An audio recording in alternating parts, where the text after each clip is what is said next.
लाडली लाल की जय। श्री सद्गुरुदेव भगवान की जय। राधा बाबा द्वारा लिखी गई पुस्तक आस्तिकता की आधारशिलाओं में आगे। भगवान की कृपा चाह करने पर ही प्रकाशित होती है। सोचे, एक न एक दिन इस शरीर से हमारा संबंध छूट ही जाएगा। फिर भी इतनी मूर्खता क्यों होती है कि इसके पीछे भगवान ही हमसे छूट जाते हैं। यहाँ कोई भी ऐसी चीज़ नहीं जिससे हमारा कुछ भी संबंध रहे। फिर भगवान को छोड़ना तो महान मूर्खता है। भक्त लोग एक काम किया करते हैं, वे भगवान से अपना कोई संबंध जोड़ लेते हैं। अर्थात भगवान मेरी स्वामी हैं, मैं उनका दास हूँ, वे मेरे सखा हैं, मैं उनका मित्र हूँ। या भगवान मेरे पुत्र हैं, मैं उनका पिता या उनकी माता हूँ। भगवान मेरे पति हैं, मैं उनकी पत्नी हूँ। भगवान मेरे प्रेमास्पद हैं और मैं उनकी प्रेयसी हूँ। कहने का मतलब यह है कि जो संबंध बहुत प्यारा लगे उसे मानकर ठीक उसी के प्रकार, उसी के अनुसार 24 घंटे व्यवहार करना शुरू कर दें। फिर भगवान जल्दी या देर से उसके इसी संबंध को मानकर उसे प्रकट कर देंगे। अर्थात ठीक ठीक उसे यह अनुभव होने लगता है कि भगवान मेरे यही हैं। यही बात संत लोग कहते हैं और यही सभी वैष्णव शास्त्रों का निचोड़ है। ऐसा करने से होता यह है कि फिर मन को जबरदस्ती 24 घंटों में बार बार सेवा के लिए भगवान के सामने जाना पड़ता है और फिर धीरे धीरे यह बिल्कुल तन्मय हो जाता है। जैसे कोई भगवान का सखा है तो वह सुबह उठने से लेकर रात में सोने तक श्री श्याम सुंदर के साथ अथवा भगवान श्री राम के साथ रहेगा। भगवान खाएंगे तब वह खाएगा, नहाएंगे तब नहाएगा, खेलेंगे तब खेलेगा, सोएंगे तब सोएगा। कभी वन में घूमेगा, कभी घर में रहेगा, कभी कुछ खेल कभी कुछ खेल। इस प्रकार दिन रात मन से तो वहाँ लगा रहेगा तथा बाहरी रूप से निरंतर नाम लेता रहेगा, गुण लीला आदि सुनता पढ़ता रहेगा। जब इस प्रकार की साधना तत्परता से चलती है तब भगवान की कृपा से मन लगना कोई बड़ी बात नहीं है। पर जब हम स्वयं हुआ तो हुआ, नहीं हुआ तो परवाह नहीं, इस प्रकार की मुद्रा रखते हैं तो भगवान को गरज तो है नहीं कि वह हमारे पीछे पागल होकर घूमते रहें। यद्यपि भगवान किसी साधन के द्वारा नहीं मिलते, वे जब भी मिलते हैं तो अपनी कृपा से ही मिलते हैं। मन भी उनमें लगता है तो उनकी कृपा से ही लग सकता है, पर चाह तो हमको करनी पड़ेगी। यदि हम नहीं चाहें और बिना चाहे हमारा मन लग जाए तो बेचारे एक मिल में काम करने वाले मजदूर ने क्या अपराध किया है जो उसका मन ना लगे, क्योंकि भगवान के लिए तो सब समान है। इसलिए शास्त्रों में यह बात कही जाती है कि भगवान की पूर्ण कृपा सब पर सर्वथा समान रहती है, पर वह चाह करने पर ही प्रकाशित होती है। यह ठीक है कि जिसे सत्संग, सच्चे महापुरुष का संग मिल गया है, उसे श्री भगवान की कृपा का दर्शन होने की बात निश्चित हो गई है। पर यदि हम कुछ तत्परता दिखाएं तो इससे भी जल्दी हो जाएगा। श्री चैतन्य महाप्रभु कहते हैं, सनातन, बिना महापुरुषों की कृपा हुए किसी को भक्ति मिल ही नहीं सकती। श्री कृष्ण भक्ति की प्राप्ति तो ऊंची बात है, बहुत दूर की बात है। भव बंधन का नाश भी बिना महापुरुष की कृपा हुए हो ही नहीं सकता।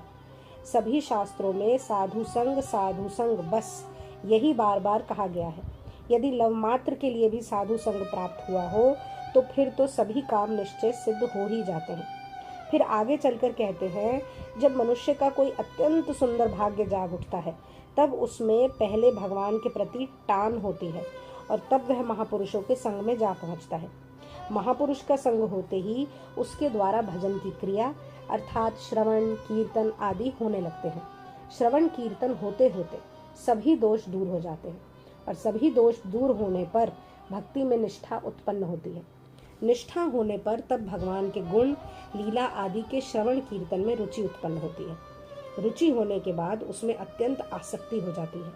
आसक्ति होने पर फिर मन में भगवान के प्रति प्रीति का अंकुर उत्पन्न होता है। यही प्रीति का अंकुर जब गाढ़ हो जाता है तो इसे प्रेम कहते हैं और यही सभी आनंद को देने वाली वस्तु है।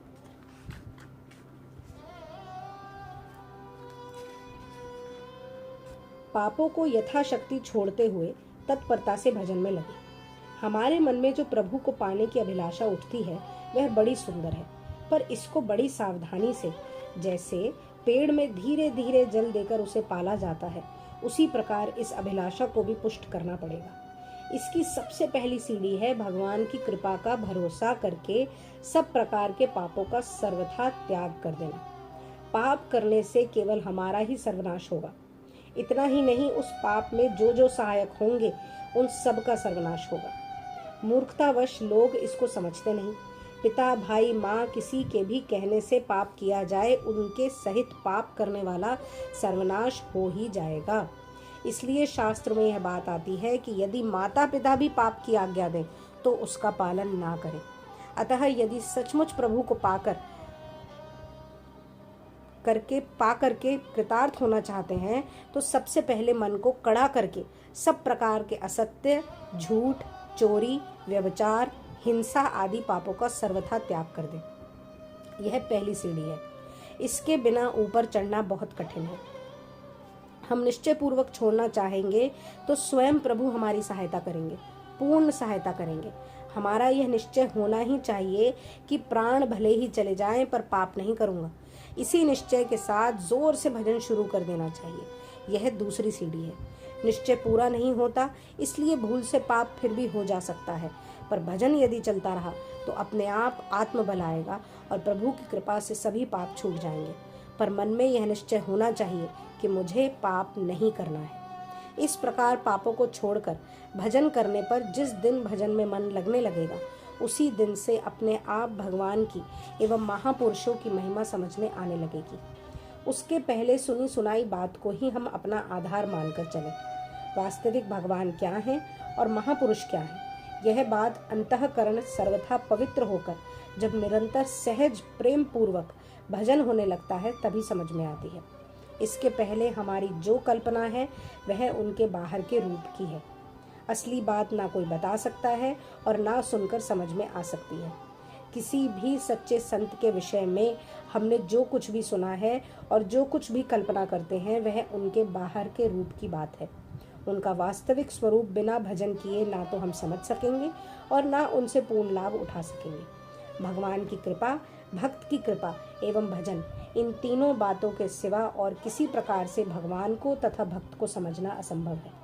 पर भगवान और भक्त की पूर्ण दया है।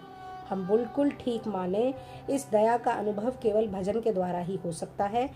इसके सिवा दूसरा उपाय नहीं है।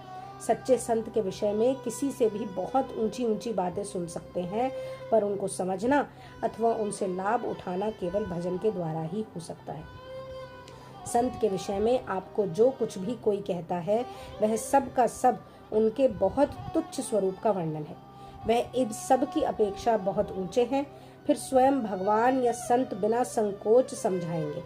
जो बात सुनने को मिले कोई भी कहे सुन लो, पर असल में लाभ उठाने की इच्छा हो तो पापों को यथाशक्ति सर्वथा छोड़ते हुए तत्परता से निरंतर भजन में लगे। फिर बिना किसी के बताए, बिना किसी के सुनाए सब बात हम समझ जाएंगे। स्वयं भगवान गरज करके हमको समझाएंगे। सच्चे संत के संबंध की बातें समझाने की नहीं है। यदि कोई किसी को समझाने चले तो कभी कभी लाभ के बदले हानि हो सकती है। घी बहुत अच्छी चीज है, पर संग्रहणी की बीमारी में अवगुण करता है। इसलिए जब तक मन में पाप है तब तक प्रेम की ऊंची ऊंची बातों को सावधानी से सुनना चाहिए। संत के संबंध की बातों का भी फल उल्टा हो सकता है। राधा राधा राधा राधा।